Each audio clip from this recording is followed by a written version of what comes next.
Hola, gracias bueno, a las compañeras de la concejalía por invitarme y a las ponentes anteriores, a Cira, Mónica, Paloma. Yo estoy súper emocionada, no sé cómo estáis el resto. Estoy emocionada y revuelta y de todo, ¿no? Porque aunque trabajamos, ¿no?, sobre estos temas muchas de nosotras, ¿no?, y algunos de nosotros que veo por ahí día a día y desde hace muchos años, pues es un tema que nos revuelve humanamente, ¿no? Y bueno, parto de aquí, ¿no? Parto de que estoy bastante emocionada y yo quería decir también, he tomado un montón de notas, ¿no?, sobre lo que habéis dicho las tres compañeras anteriormente. Digo, ojalá tuviéramos un fin de semana para debatir también y crear grupos, porque a mí se me quedan muchas cosas por preguntaros y también por comentar de lo que habéis dicho y puntualizar, pero entiendo que tenemos muy poco tiempo, así que creo que me las voy a guardar con todo mi pesar, porque si no es verdad que no vamos a tener tiempo. Yo hoy os voy a presentar, un pellizquito de datos de una investigación que yo no la he hecho una compañera, pero no podía venir a presentarla. Ella es Eva, es una mujer getafense, y nada, yo vengo a presentar estos datos sobre la población, ¿no?, de adolescentes aquí y algunas de las pues de los ítems y de los factores, ¿no?, que podemos tener en cuenta para generar un diagnóstico sobre lo que está pasando con las violencias sexuales y la violencia de género.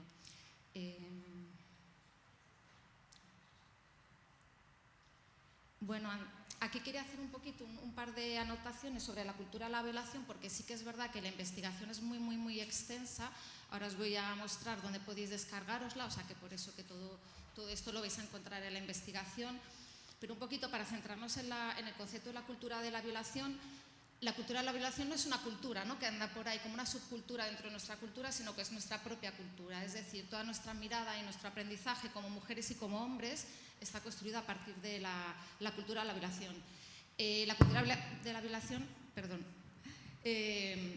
significa, es una mirada que minimiza las violencias sexuales hacia las mujeres y las normaliza, ¿no?, como que somos ciegas y ciegos ante estas violencias. Esto es lo que estaban un poco comentando las compañeras anteriores. Por eso se explica que cuando hay una violación, muchas de las mujeres no denunciamos porque tenemos miedo que se nos culpabilice, nos sentimos culpables, sentimos que lo hemos provocado, que no lo hemos podido proteger. Entonces es una cultura que no nos permite comprender lo que está pasando y no nos permite hablar de ello.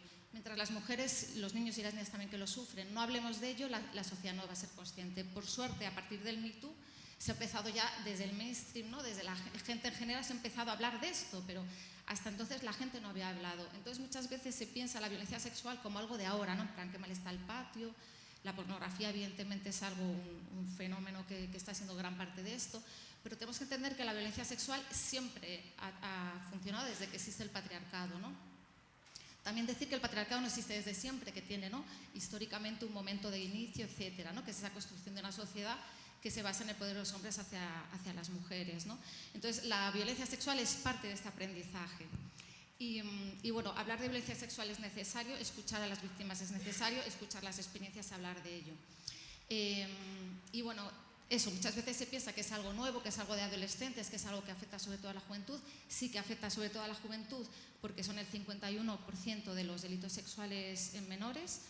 Tenemos que pensar que estamos hablando de datos en España, es decir, que cuando hablamos de algún abuso, alguna violencia sexual, la mitad de ellas han sido cometidas sobre niñas y niños de menos de 18 años, ¿no?, con las implicaciones que tiene todo esto.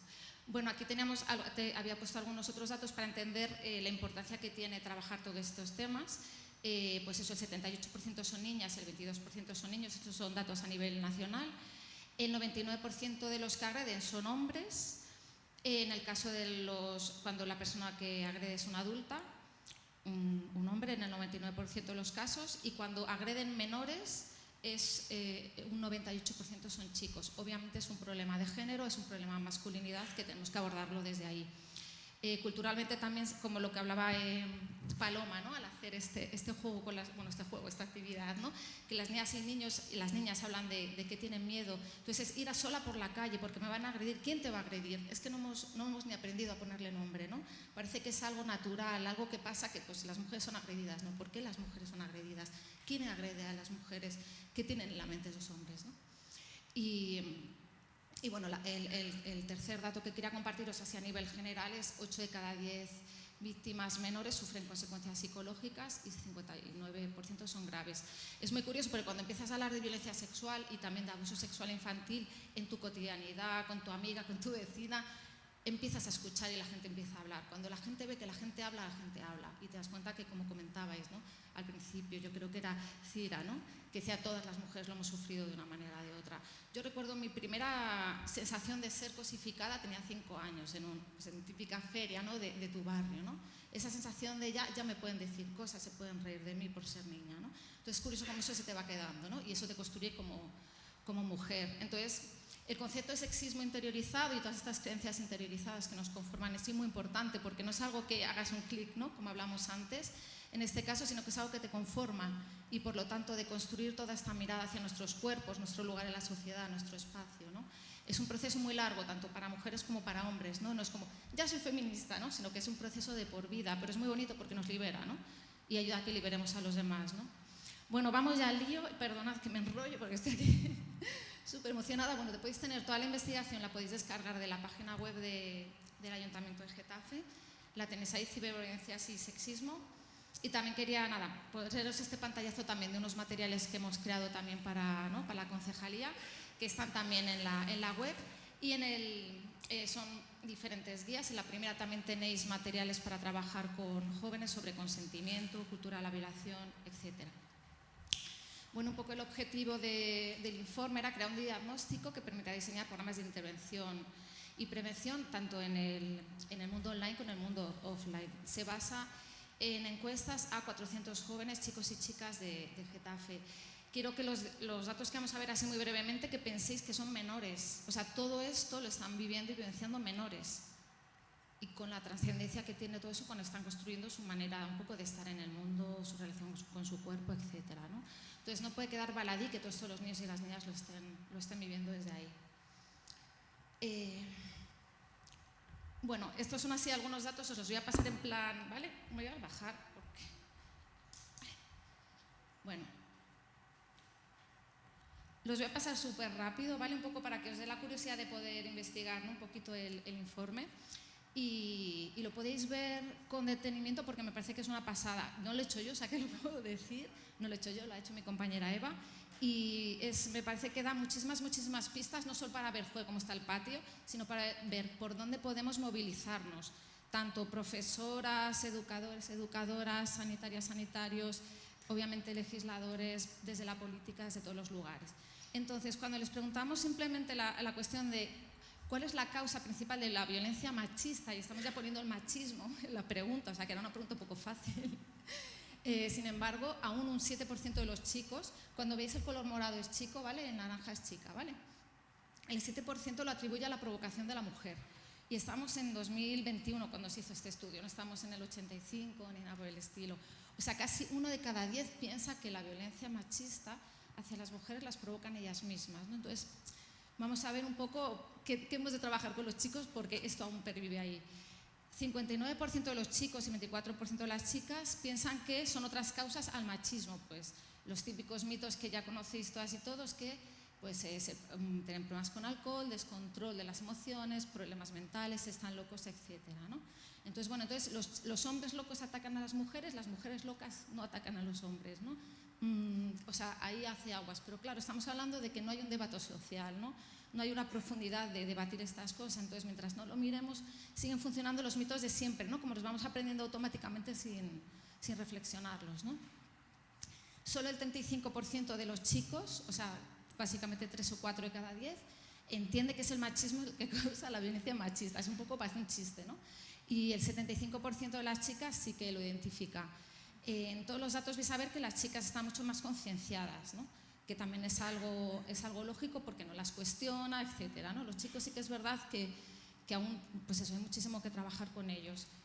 No sé si llegaré, pero eso, el trabajar con referentes de masculinidades, de hombres feministas, etcétera, etcétera, todo esto me parece súper importante porque si no, están un poco en base a la manosfera, lo que comentaba Paloma, ¿no?, de qué es lo que se encuentra, ¿no? Bueno, en el estudio vais a encontrar pues, muchísimos datos interesantes que hablan de estereotipos aún que legitiman y justifican la violencia hacia las mujeres o situaciones de desigualdad de los hombres hacia las mujeres. Datos, por ejemplo, No sé si conocéis el concepto de feminismo benévolo machismo benévolo y machismo hostil, ¿no? El machismo benévolo es el que te habla de desigualdad, pero te lo pone como bonito, ¿no? Es que las mujeres estéis más preparadas para los cuidados, entonces eso justifica que te estés cuidando a tu maltratador porque en el fondo tú eres tan amorosa que, etcétera, etcétera. Entonces, el feminismo benévolo, vamos, que nos lo tragamos, ¿no? Porque está como edulcorado, ¿no? El hostil es el que dice, la mujer es la cocina, ¿no? Entonces, el machismo hostil, igual nuestros abuelos no lo detectaban, pero nosotros ahora y nosotras sí que lo detectamos.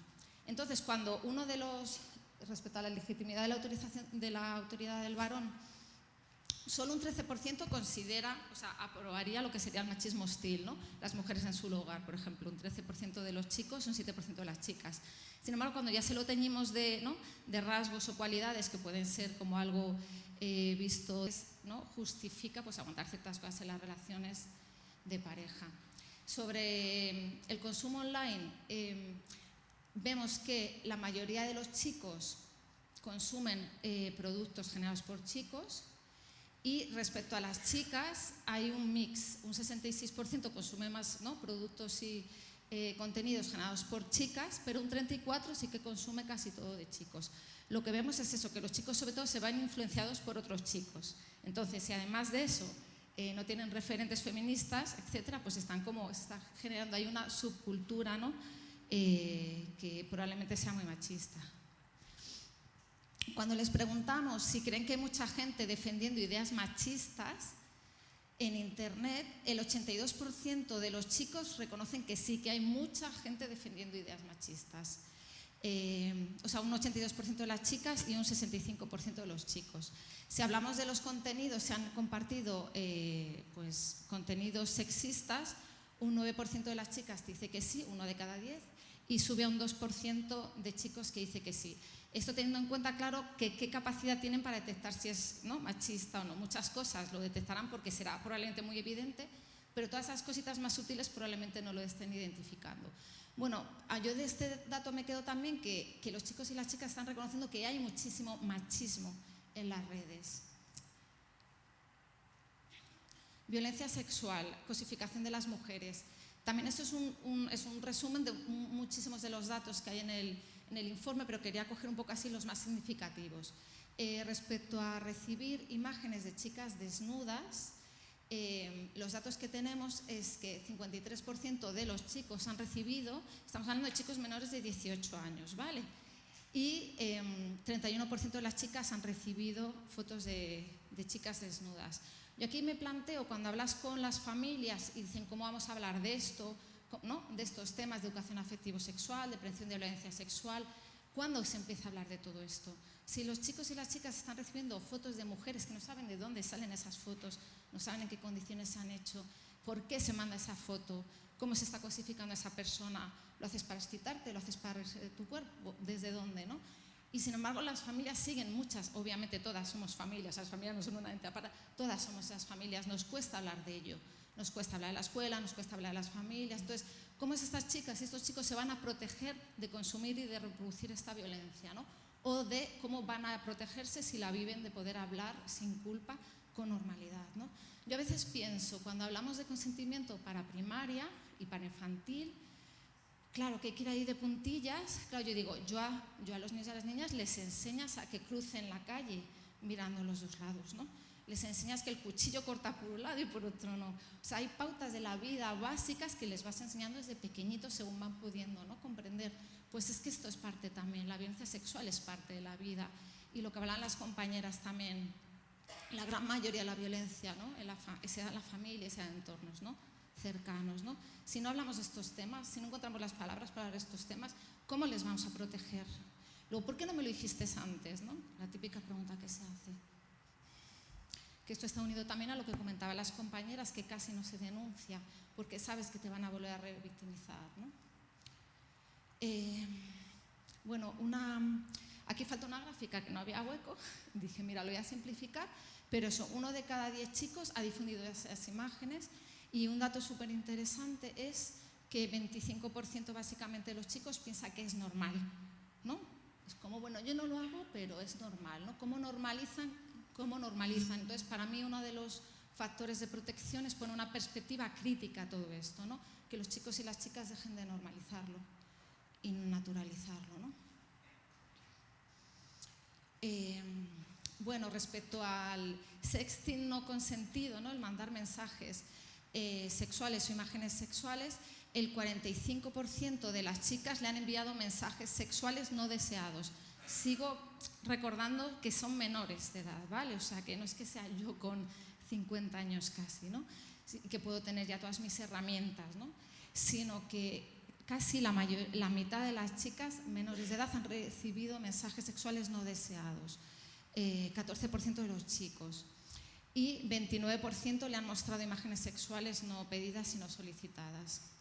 Aquí quería hacer un apunte, yo como mujer madura, que es curioso porque tenemos siempre que pensar que esto es un problema sistémico estructural, no es cuestión de individualidades, ¿no?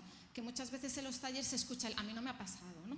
Vale, a mí no me ha atropellado un coche, pero sé que hay unas medidas, que hay una protección y todo un sistema ahí para darnos cuenta que esto tiene que estar regulado y penado, etcétera, ¿no? Entonces, que recordemos que la violencia sexual se ejerce sobre quien se puede ejercer. Yo, por ejemplo, os puedo decir, quizás 25 años que no me chistan en la calle, que no me dicen nada, porque ya tengo un aspecto de señora que quizás que se sabe proteger, quizás que no es un objeto sexual. Sin embargo, cuando hablas con las adolescentes en los institutos, escuchas lo que a ti te pasó hace 35 años y se te parte el corazón porque reconoces y te das cuenta de no, Marta, no es que ya no pase, es que sigue pasando, pero a ti ya no te pasa. Que eso no quita que me pueda pasar de alguna forma. Pero esta cosificación, chicas, no, la seguimos viviendo y reviviendo y reviviendo y reviviendo, ¿no? Entonces, por eso nos tenemos que escuchar y entender que es algo estructural y sistémico. Bueno, respecto un poquito también a la violencia sexual digital recibida, demanda de sexualización hacia las chicas. Un 41% le han pedido cibersexo online sin dar pie a ello. Un 45% le han pedido fotografías sexuales online. Como comentaba Paloma, no nos sabemos defender, no sabemos decir que no, no sabemos identificarlo y denunciar, nos callamos porque nos duele y no lo comentamos, etcétera, etcétera, etcétera. Entonces, esto hace no solo que les pase, es que además cómo se siente cuando les pase, que desprotegidas o quizás lo aceptan por no quedar mal, etcétera, etcétera, ¿no? Bueno, estos serían los datos de perpetración. No me voy a parar en ellos. Obviamente reconocen mucho menos hacerlo, ¿no?, que recibirlo, y reconocen mucho más que se hace frente a que tú lo haces, ¿no?, personalmente, pero que también es algo normal. A mí me gustaría quizás plantear que aparte de este tipo de investigaciones que son súper necesarias, porque hay muy pocas investigaciones sobre adolescentes y muy pocas investigaciones además que hablen de ciberviolencias, además que se podían hacer trabajo de investigación cualitativa para escuchar esos discursos, cómo construyen esos discursos, qué hay detrás realmente de estas respuestas. No sé si me da tiempo, ¿cuánto tenemos? Tenemos nada, entonces me voy a ir. Bueno, tenéis un montón de datos increíbles, por favor, coge una tarde tonta que esté lloviendo en plan, ay, no sé qué hacer, tal. Entonces te coges la investigación porque es una pasada, es súper, súper interesante.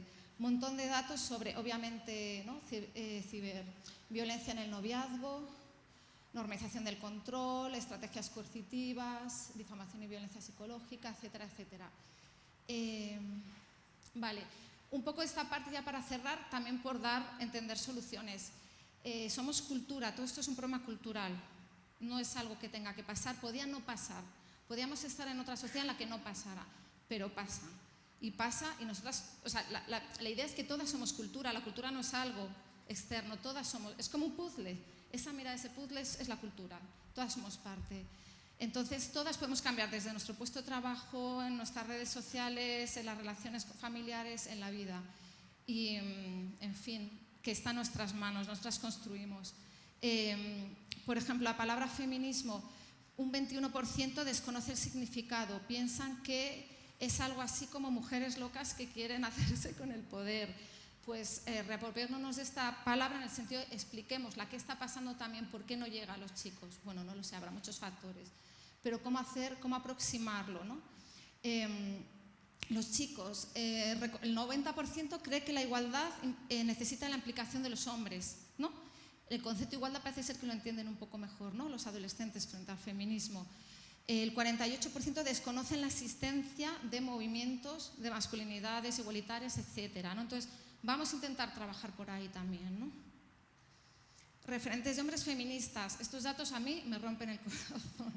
He puesto solo los datos de los padres, ¿vale? O sea, de los chicos. Solo el 9%, o sea, 1 de cada 10 chicos considera que su papi podría ser un referente feminista. O sea, que 9 de cada 10 consideran que su padre más bien no tiene mucho que decir sobre esto. Es interesante como ver, bueno, padres, ¿qué está pasando por ahí? ¿No? Y también eso, a mí me abre como muchas ideas para poder trabajar con los chicos y con los padres. Bueno, vamos a ver qué está pasando. Un 11% conoce a algún profe, o sea, pensar que infantil, primaria, secundaria, nos pasamos media vida en el cole, ¿no? Y sin embargo, solo un 11%, 1 de cada 10, quizás algún profe le fue un referente, es decir, no está viendo profes visiblemente coeducativos, feministas, igualitarios, que promuevan, etcétera, ¿no? ¿Qué pasa con los profes? ¿No? ¿Qué está pasando con los profes? ¿Qué referentes les están dando? Un 20% tiene algún amigo, que también es poquísimo, ¿no?